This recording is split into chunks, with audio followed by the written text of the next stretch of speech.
લોકસભા ચૂંટણીની ગણતરીના દિવસો બાકી છે ત્યારે ઉમેદવારની પસંદગીને લઈને ભાજપ કોંગ્રેસમાં હજુ સુધી માથાપચ્ચી ચાલી રહી છે। ભાજપ 7 બેઠકોને લઈને જ્યારે કોંગ્રેસ 14 બેઠકોને લઈને હજુ પણ અટવાયેલી છે। ત્યારે અમદાવાદ ઈસ્ટ, મહેસાણા અને સુરત લોકસભા બેઠક પર હજુ સુધી બંને પક્ષો અસમંજસની સ્થિતિમાં છે। આ ઉપરાંત ભાજપમાં પાટણ, જૂનાગઢ, છોટાઉદેપુર અને આણંદ બેઠક પર ઉમેદવારને લઈને ચર્ચાઓ ચાલી રહી છે। બીજી તરફ કોંગ્રેસમાં પણ જામનગર, ગાંધીનગર, દાહોદ, સાબરકાંઠા, અમરેલી, બનાસકાંઠા, ભાવનગર, ખેડા, ભરૂચ, બારડોલી અને સુરેન્દ્રનગરમાં કોંગ્રેસનું કોકડું ગુંચવાયેલું છે। ત્યારે મહત્વનું છે કે રાજ્યની 8 બેઠક પર બંને પક્ષોના મહારથીઓના નામ સ્પષ્ટ થઈ ગયા છે। તો આપને જણાવી દઈએ, 26માંથી 8 બેઠકો પર ભાજપ અને કોંગ્રેસ દ્વારા પોતપોતાના જે ઉમેદવારો છે તેમને મેદાને જંગમાં ઉતારી દેવામાં આવ્યા છે, પરંતુ હજુ પણ ભાજપ અને કોંગ્રેસ આ બંને પક્ષ કેટલીક બેઠકોને લઈને માથાપચ્ચીમાં ભરાયેલા છે, હજુ પણ અટવાયેલા છે।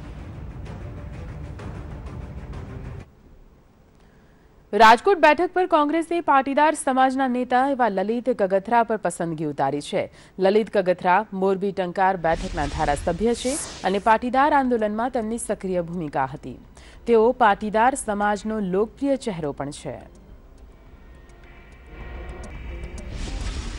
જો પાર્ટીએ રાજકોટ સંસદીય મત વિસ્તારમાં કોંગ્રેસ પાર્ટીના ઉમેદવાર તરીકે જો મારી પસંદગી કરી છે, ત્યારે સમગ્ર કોંગ્રેસની સંગઠનની ટીમ, કોંગ્રેસના કોર્પોરેટરો, કોંગ્રેસ પાર્ટીના પ્રમુખો, તમામ લોકો એક સંગઠિત ટીમ બનીને આખા સંસદીય મત વિસ્તારમાં અત્યારે અમે 2 ધારાસભ્ય, ધારો કે વાંકાનેરના પીરજાદા સાહેબ, હું અને તમામ ટીમ એક કોંગ્રેસની ટીમ બનીને આ ચૂંટણીમાં ભારતીય જનતા પાર્ટીને જડબાતોડ જવાબ આપશું।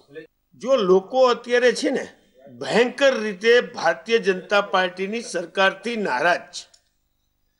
ભારતીય જનતા પાર્ટીની હું તમને વાત કરું તો અત્યારે મારા વિસ્તારમાં તમામ ખેડૂત સમાજ નારાજ છે।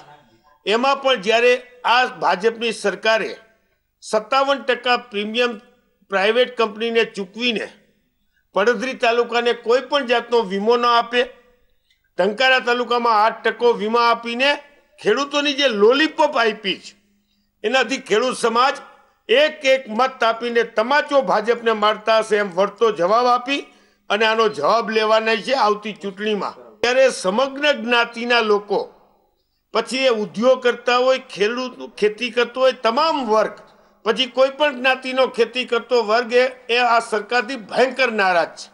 અને એમાં પૈડા ઉપર પાટું, લાયગા ઉપર મીઠું ભરભરાવે એમાં ભારતીય જનતા પાર્ટીની સરકારે વીમામાં સમગ્ર રાજકોટ જિલ્લામાં ક્રૂર મસ્કરી ખેડૂતોની કરી છે।